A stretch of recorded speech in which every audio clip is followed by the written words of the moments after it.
La Dolce Vita is the first Federico Fellini film that we have covered on the podcast. It won the 1960 Palme d'Or at the 1960 Cannes Film Festival. Maybe the best year in cinema history. I will forever say that about 1960. We're going to get into it on the Golden Hour Film Podcast.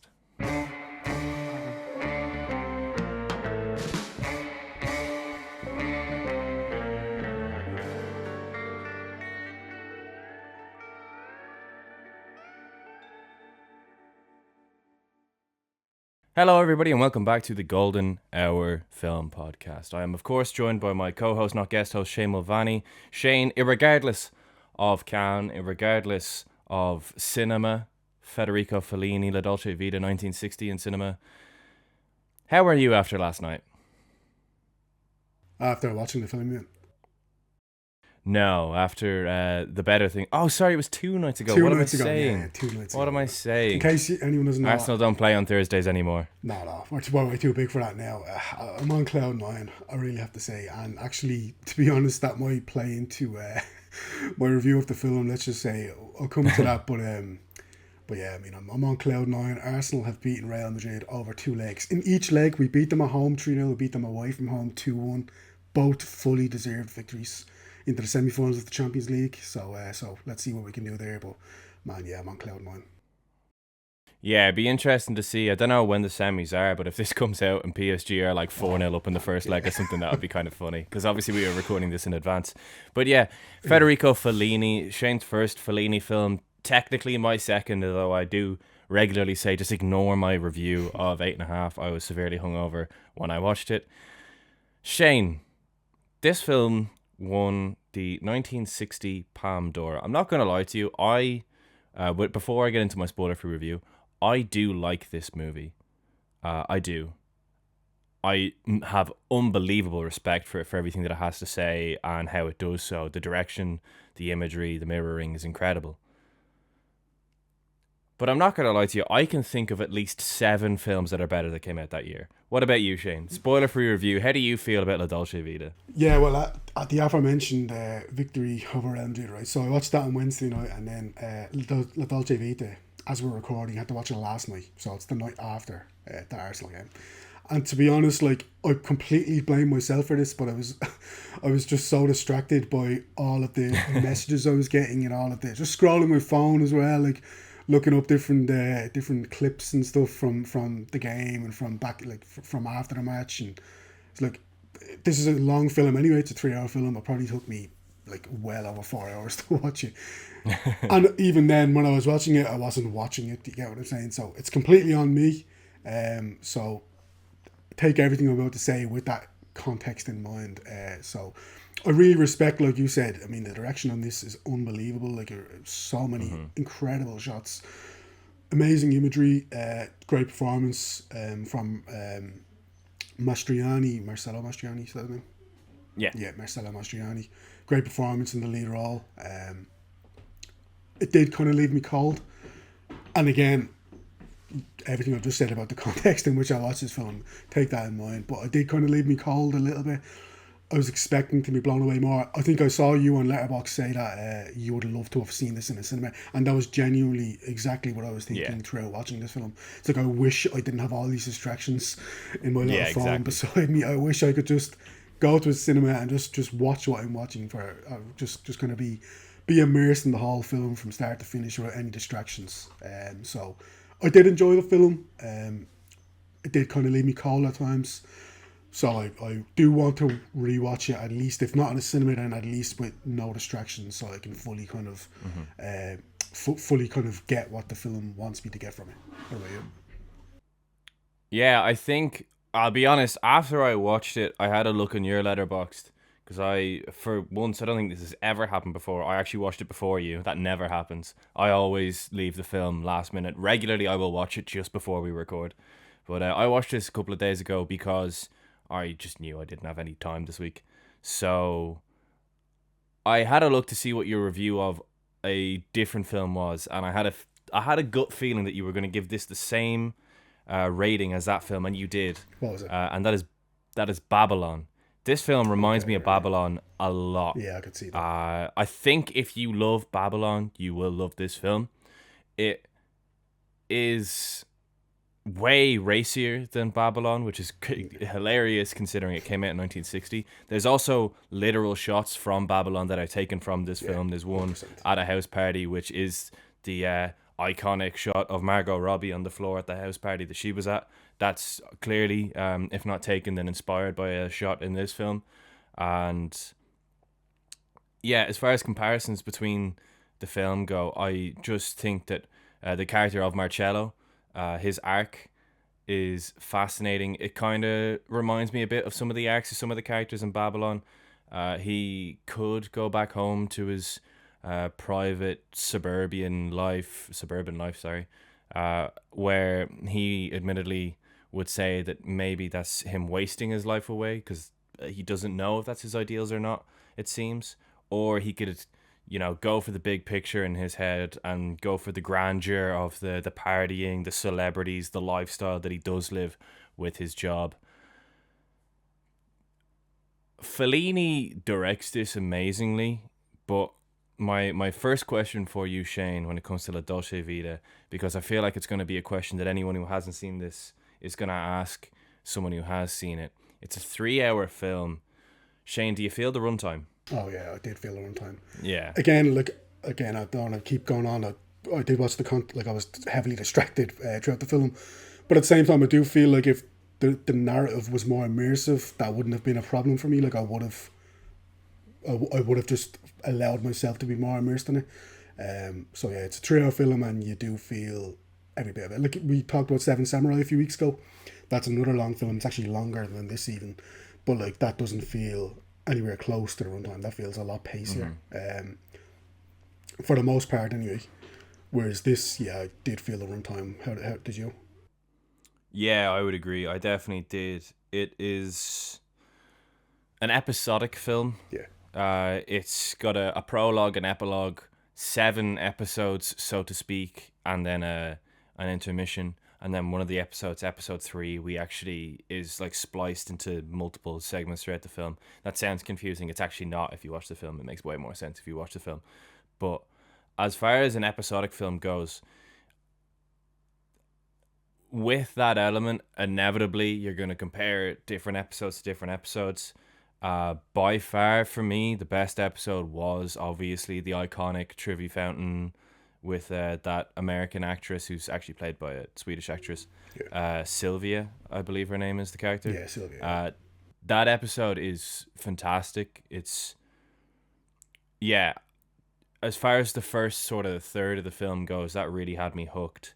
I really bought it into basically the whole idea is that this character Marcello is a journalist, but he's actually like a gossip columnist. Yeah, Now he also is concurrently throughout the film working on a book a bit more serious. He says himself that he has to choose between journalism or literature. So obviously he thinks more highly of the book that he's working on than any of the actual work he's doing. And the things that we learn in this film that get mirrored very well by Fellini are that he is not a man who wants to be tied down by any one woman, despite being engaged to a woman. He is a man who he doesn't really seems to know when it comes to his innocence and his morality where he stands on a lot of things to begin with. It's very muddled as to whether or not he is like a good guy or not. Fellini makes him, and obviously this is also down to the performance, but he seems like effortlessly cool to begin with. But as we get to know him, we kind of learn that there's some darker sides to his character, but there also is some lighter sides to his character, and we get a lot of context to that in what is also a fantastic episode in this film, which is the one where his father visits, and we kind of learn why he is the way he is. I agree. And then for me as well, the third episode, so to speak, that gets split up into 3 segments, that twist floored me. And we'll get to that later on in the episode, but the twist at the end of the third episode with a character called Steiner absolutely floored me. As far as episodes in this film go, Shane, what stood out to you? What were your takeaways? the two that you just mentioned, the one if I had to pick one out would be the one with the father, just because there's a lot of throughout a lot of the film you are kind of questioning why is Marcello like this, like why can't he just be a bit nicer, really, Yeah. but He seems enamored by certain women, and then yeah, he just disrespects other women. yeah, It's kind of hard to tell when he meets, because in most episodes he meets a woman, yeah, and it's hard to tell off their first reaction as to how he's going to treat this woman, because he treats some of them no, like they're goddesses, and yeah, he treats others like they are dirt off his dirt on his shoe. shoe. Yeah, exactly. So, but then when it comes to his father, we might as well get into it now since we're not doing since we're not doing a kind of a previous format, let's say. But yeah, he basically We'll talks talk about the more interesting ones. yeah, let's do it. But he basically talks about how his father wasn't ever there as a kid. He would be gone for weeks at a time, and kind of a lot of his behaviors are learned behaviors. So if he's acting like this towards women, it's because he saw his father act like this when he was a kid, and it's like that he's just kind of replicating that. So it's like a vicious circle in a way. That definitely rings true. I think you only have to look at anywhere really. Like, I think that's something we all kind of agree with in today's world. Then the one about, like you said, Sylvia, who's played by Anita Ekberg, the Swedish actress. That's great as well because it's like it's not just the fact that it's this beautiful woman, but it's also her status. So she's this very obviously influential kind of, well, not influential, certainly famous person, and he's also seduced by that. So it's like we talk about about the gossip columnist versus the literature thing. He says that he's definitely he prefers the literature. That's what he wants to go into, but he's not really making any inroads. He's not. Yeah, he's not, his actions don't speak for his words. no, yeah, he's definitely like he says that, but his actions very much contradict that. His actions are like Yeah. very much going in the opposite direction towards the gossip columnist industry, the tabloid industry, the paparazzi industry. Yeah. So he's seduced by these elements. So I think those are the two episodes in the film which give you the most insight into why Marcello is the way he is. Yeah. Actually, I'll talk about that one at the end because it ties into the ending. Yeah. But there was another one that I really liked, but I'll leave that one for last because it very much ties into the ending.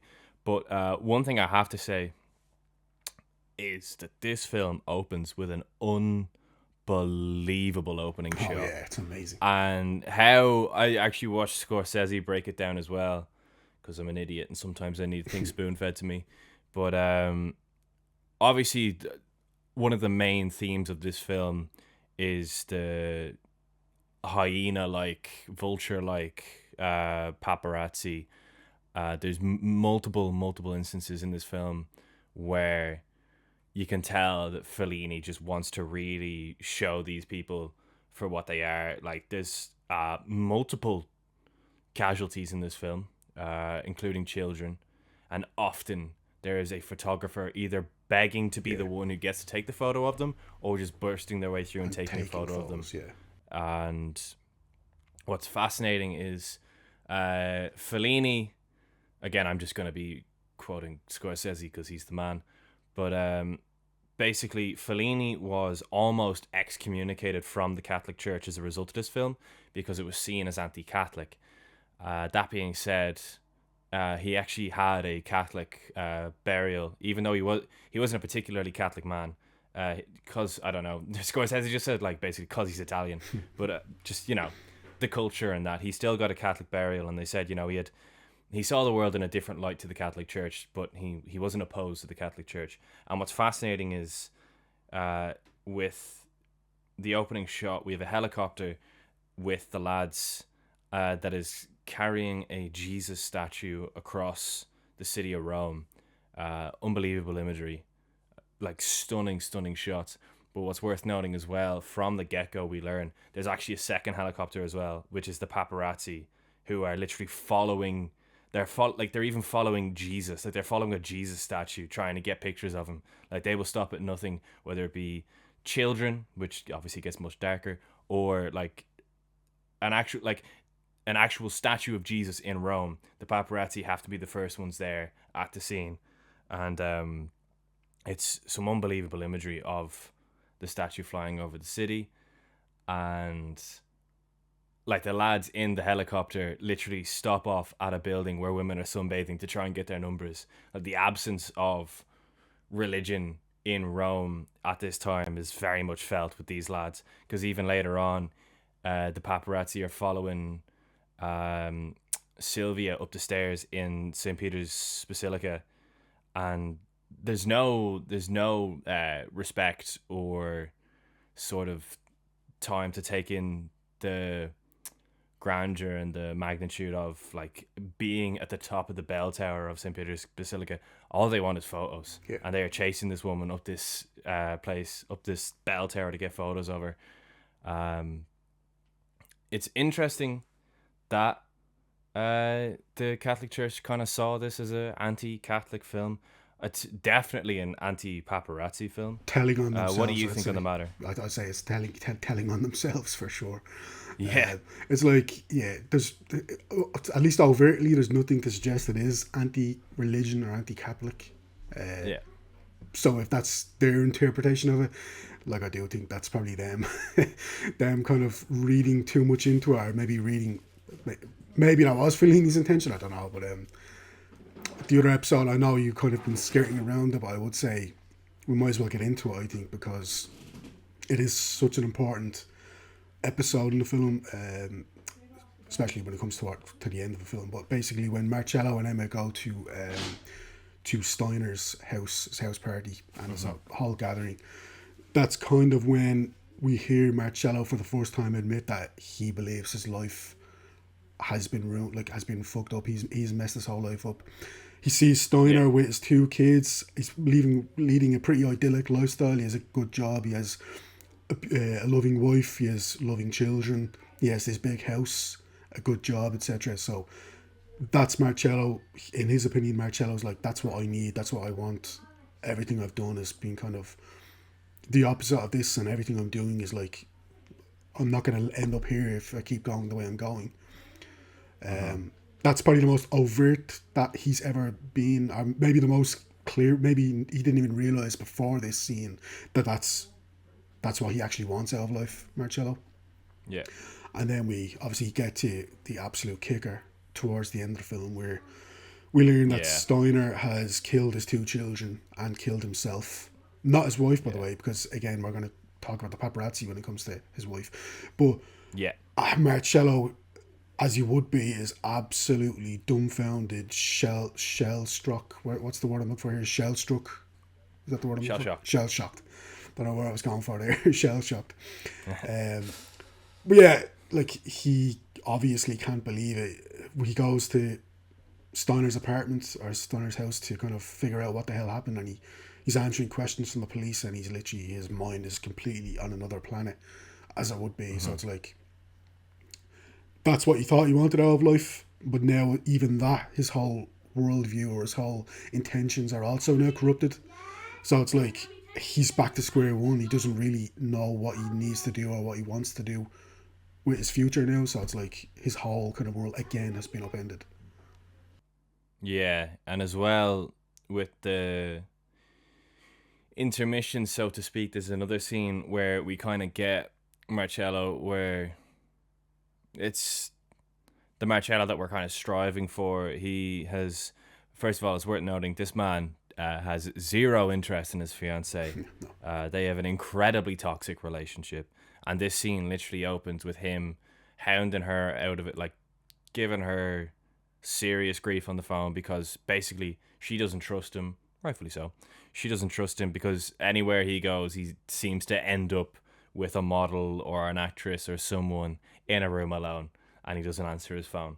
But on this particular occasion, he is just in a restaurant by himself, seemingly in the middle of nowhere, trying to get a bit of headspace to work on his book. And he calls her every name under the sun, saying that he shouldn't have to tell her where he is at all times. And then there's a young waitress who seems to just kind of catch his eye. And at first, it did come across a little creepy, but obviously she looked quite young, I thought. Yeah, which I think but is the intentional. whole purpose of this, the whole purpose of this, in my opinion, anyway, because this is what I took from the ending. This seemingly sweet young girl who's his waitress kind of just chats away to him, and they just have a fairly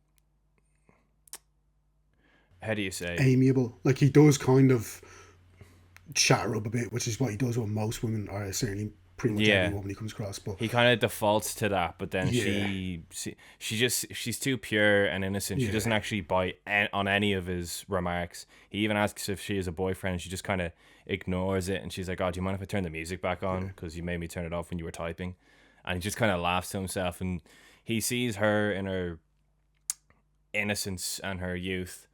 And then, yeah, when it comes to the ending of the film, after what happened with Steiner and his children, and how he saw how the paparazzi hounded the wife of Steiner while she was grieving, before and after, yeah. before, during, and after her grief, So he vulturistic. he quits that life, but he also quits the life of literature, Yeah, and he basically just becomes a bitter, washed up old man who still kind of tries to cling on to his youth by attending all these parties.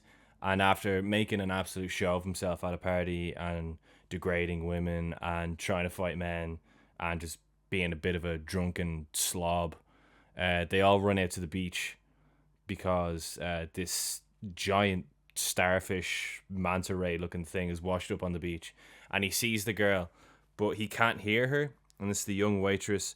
And I just took that as like he can't hear her and they're quite far apart and there's a whole divide between the two of them.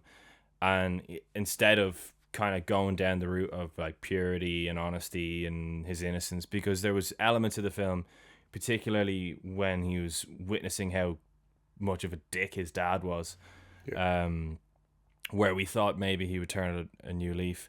But no, the film ends with him divided away from this young girl who basically represents the innocence and the purity of the good natured Marcello, who we see every once in a while in this 3 hour film.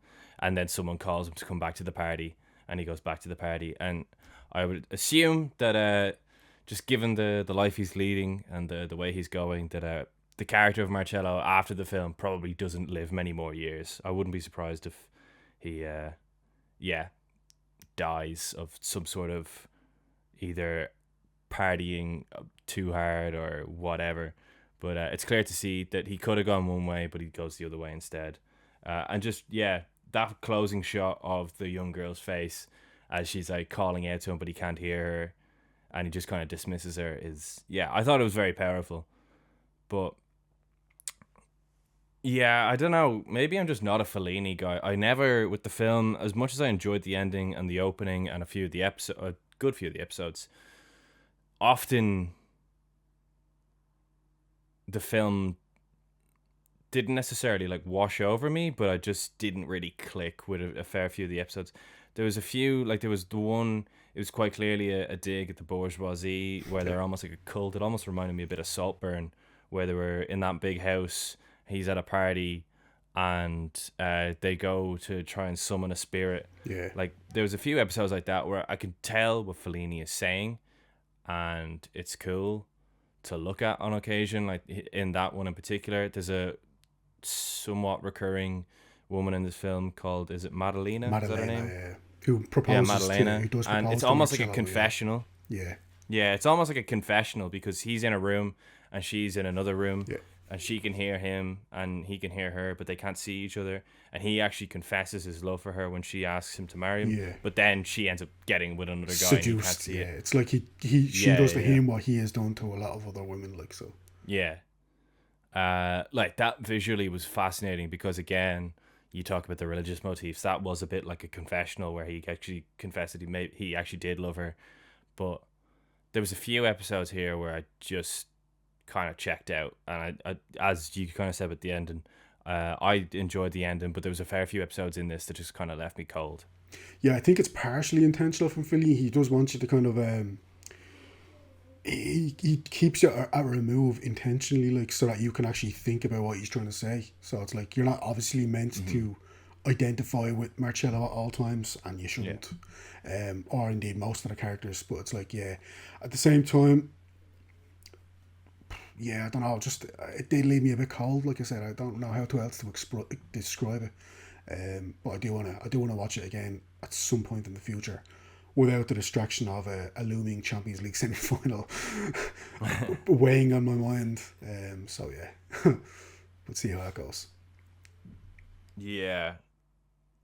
I mean, as far as the film goes, I have to say, I I gave it a fairly high rating. I feel I gave it 3.5 stars because I just have a lot of respect. I know people are going to be like, "Oh my god, a high rating for the Dolce Vita, 3.5 stars. Like this is a 5-star film." Yeah, low. It's very high rating on I Letterboxd just, and stuff. Yeah, I just, I don't want to, I don't want to shoebox shoehorn. Yeah, myself, shoehorn. I don't know.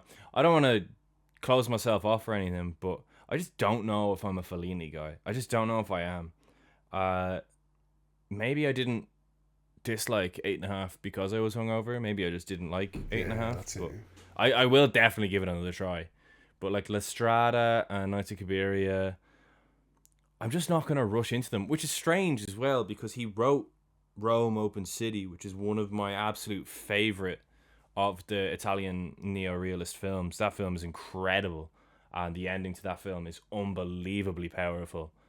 But as a matter of fact, everyone should watch Rome Open City. It's unbelievable. It's about a priest in the World War in Italy, and the fascist government are kicking everyone out, and he is supposed to be like the backbone to everybody, but he himself is kind of struggling with everything that's going on, and just ending of that film is intense. But yeah, I don't know. I'm not going to be rushing into any of those other Fellini films anytime soon, if I'm honest. I'm glad that we've covered Fellini on the Yeah. podcast because he's a big name in cinema history, but I don't know about you, but I wouldn't be rushing back into another Fellini film. There's plenty of other directors and films from this time period I'd much rather get into, or like before this time period.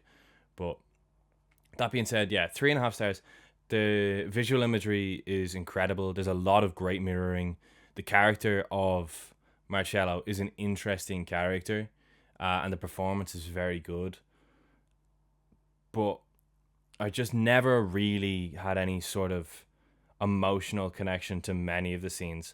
The Steiner arc, shall we Yeah, say, because it's one episode, but it's spread throughout the film. Obviously, that got a huge emotional reaction out of me. That's an incredibly intense and memorable twist to the film because he's called onto the scene for a double murder suicide, but we don't know who it is, and then we kind of get an idea of it if you remember that that staircase is the staircase to Steiner's, but if you don't remember, you find out very quickly because when he comes in, he finds Steiner with a gunshot to the head and the two kids dead in their bedroom. That whole episode obviously really evokes a lot of emotions, but yeah, overall, I wouldn't be rushing back into this unless I could see it in the cinema. And I do think maybe if I saw it in the cinema, I would have a totally different experience with this film.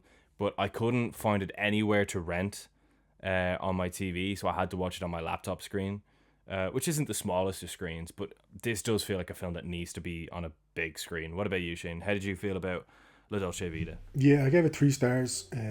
Again, probably quite low for a lot of people. I know it's like one of the most highly rated films, well, that I've seen in a long time on Letterboxd. Yeah, Like ever. everyone that I follow is like 4.5, 5, 4.5, 5. You know what I mean? So I don't Yeah. know. I definitely want to give it a go, but like you said, I wanted to be in a scenario in a context where I can just give it my full undivided attention.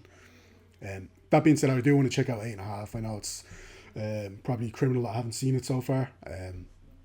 Like everyone, all the directors that I kind of respect, a lot of the journalists that I respect, constantly cite it as like a touchstone that everyone kind of needs to see at the very least if you're a cinema fan. So I definitely should check that out ASAP. But yeah, I don't know. I will give La Dolce Vita another go if there's ever a cinema, like if I ever see a screening somewhere in Dublin. So within that context, but otherwise, like you, yeah, I wouldn't say that I'm necessarily gonna, with the exception of 8.5, I wouldn't say I'm necessarily gonna go out of my way to make sure I see a Fellini film because I generally have quite like the Italian neorealist films that I've seen, and yeah, this just left me a bit colder than they usually do. I usually find myself much more swept up in the kind of just the world because it obviously is like kind of depicting real life. It's It's almost documentary style, very Yeah. verite feel to them. It's all shot on location, yeah. All shot on location, very verite kind of feel to them. So, and that definitely does have, like, this film definitely does have a lot of that, like, in throughout most of the film. But that's just, they kind of leave me colder than I expected it to. So yeah, it's a bit of a shame. Yeah, I'll just go through a few Italian neorealist films that I would recommend. I definitely recommend Bicycle Thieves, which we've covered on the podcast before. That film is incredible. Yeah. From the same director, I would absolutely recommend Umberto D. I feel like Shane would give that a very high rating. Sometimes I just look at a movie and I'm like, I know Shane's going to like that. Umberto D would be Shane down to a T. It's about an old man who's very, very poor, and the only thing he has in his life is his dog, Flike. And Okay, yeah. Flike is a very good boy. I'm sold. Flike is a very, very good boy. As well, yeah, I have to say, Rome Open City, which was written by Fellini, but directed by Roberto Rossellini, is fantastic. A really moving film. And go on, let me find one more. Fuck it. Yeah, I'll just say Cinema Paradiso. Yeah, I know it's not Italian neorealist at all. It's way after that movement. It's just an Italian movie that's class. Yeah, I love that movie. Cinema Paradiso is amazing. I was going to say that. I was like, that's not a neorealist film. I was like, yeah, not at all. It's like 40 years off that era, actually. But I don't care. It's just a class movie that everyone should see anyway, especially if you love cinema. Which, if you are 30 minutes or 33 minutes into the Golden Era Film Podcast episode on Federico Fellini's La Dolce Vita, I feel like that applies to you. Yeah. So if you haven't seen Cinema Paradiso, watch it. It's a film for fans of film. We are flush for time, like unbelievably flush for time. So we were in two minds as to whether or not to do this. We're going to talk about the movies that we have watched together. I'll come to Shane after me because Shane watched a really good 90-minute movie, I believe, that he might want to talk about. But besides that, I have watched a couple of films recently. And by a couple, I literally mean two. I thought I watched more than that. My bad. But I watched two unbelievable films. I watched a film by a guy called Jackie Chan. Don't know if you've heard of him. Called Drunken Master. It is a film that has always been on the bucket list for me. Dubbed by many to be the original martial arts comedy film. Don't know how true that sentiment is. I'm sure there'll be people in the comments who will let me know how true that sentiment is. But even Jackie Chan himself, I watched a lot of the behind the scenes features, said like it's the OG martial arts comedy film. It's great. It's a really, really good film. I was really into it. His character is just such a little prick. It's so funny seeing like really young Jackie Chan. Like he is like a baby here in the 70s. And yeah, some of the action sequences are great. It does remind me a lot. I'd say it was a big influence on when Luke Skywalker went to Dagobah in Empire Strikes Back. Like it's a very similar relationship between Jackie Chan's character and the titular Drunken Master in this film. Because he just reminds me a lot of Little Puppet Yoda. They're very similar characters. But yeah, it is a funny film. It's like physical comedy, which is something Jackie Chan's very good at.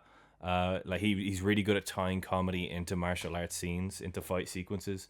And the ending is literally just Jackie Chan's character having like a 15 to 20 minute long fight with one of Sgt. Pepper's Lonely Hearts Club Band members. He just looks like off the cover of that album with the luminous green open shirt and trousers and the white t-shirt underneath. He just looks like one of them, and he's got the big mustache and the Beatles haircut. Like it just looks like he's fighting one of the Beatles, and it's great. And then the other film I watched was a film by a guy called Jackie Chan. It's called Drunken Master 2. Which came out way after. It came out in the 90s. And I've seen, like, I think Time Magazine have this in like the top 100 movies ever made. And like, there's a few people who I know who would be quite remiss to give movies high ratings on Letterboxd. And one of them in particular has given this 5 stars, and another one gave it 4.5 stars. And I was like, okay, I gotta watch Drunken Master 2. And yeah, it is unbelievable. Jackie Chan literally like does a barrel roll across like burning hot flaming coals in the middle of a fight scene. It is unreal. The actual drunken boxing is such a funny martial art to watch. And this, you could definitely watch this film without watching the first one. This one's from the 90s. Most people prefer this to the original. And the dad is the guy from A Better Tomorrow, whose name escapes me, but he's a very good actor from Hong Kong as well. But Better Tomorrow's a class film if anyone hasn't seen it. And yeah, again, the whole final fight is just insane. Some of the stuff that Jackie Chan does in this movie is wild.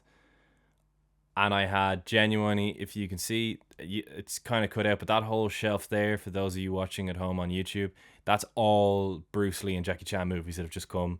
So I'm going to be working my way through them between now and our next episode, which will be The Leopard.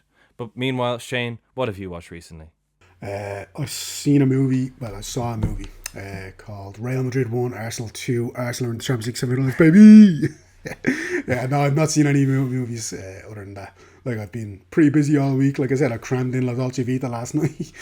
And I was quite preoccupied while watching that, just because I kept getting sent clips and stuff of other of aforementioned football match. So yeah, apologies for that, but the next time we record for the Leopard, or for maybe another episode after that, I believe definitely have some recommendations for people. Also, worth saying in Drunken Master 2, the bar fight is like insane. Like, that fight alone is worth the price of admission. The stunts that they do are mad. Like, Jackie Chan does like a dive off a first floor balcony and lands through a table, like feet first, and then he's stuck in the table, and all the goons are around him like, oh, what the fuck do we do now? So then he tears the table apart and hits them with parts of the table. It's great. It's so great. But yeah, that's a fairly short segment, isn't it? I didn't realize I'd only seen 2 movies. In my head, I'd watched like a load of Jackie Chan movies this week. I watched 2. But next week is The Leopard. Nice short one for us. They're nice short ones. Is that longer than this? Is that longer than the Dolce Vita? Vita? About the same. I think it's about the same. I'll see now. The Leopard is... It is longer. It's 3 hours and 6 minutes. Really? Yeah. Whereas this was 2 hours 55, I think. But next week, The Leopard. Alain Delon's debut on the podcast. Burt Lancaster, Bertolucci, a lot of big names, a lot of Burts. But in the meantime, that was the Golden Hour Film Podcast, episode 50. 5, I believe. 55 is correct, yep, episode 55. Next week is The Leopard. After that, we then have Umbrellas of Cherbourg, which is one of the greatest musicals ever made. And then we have, as Shane called it, Francis Ford Coppola's magnum opus, except for all his other magnum opuses, The Conversation, which I've still not seen as of recording this, so I'm looking forward to that. Actually, I've also not seen The Leopard as of recording either. Yeah, I have seen Umbrellas of Cherbourg, and it's class. Nice. But yeah, that was the Golden Hour Film Podcast, and thank you so much. We will see you all next week. But in the meantime, I have been Harry Bailey. I've been Shane White. Thank you very much. Goodbye.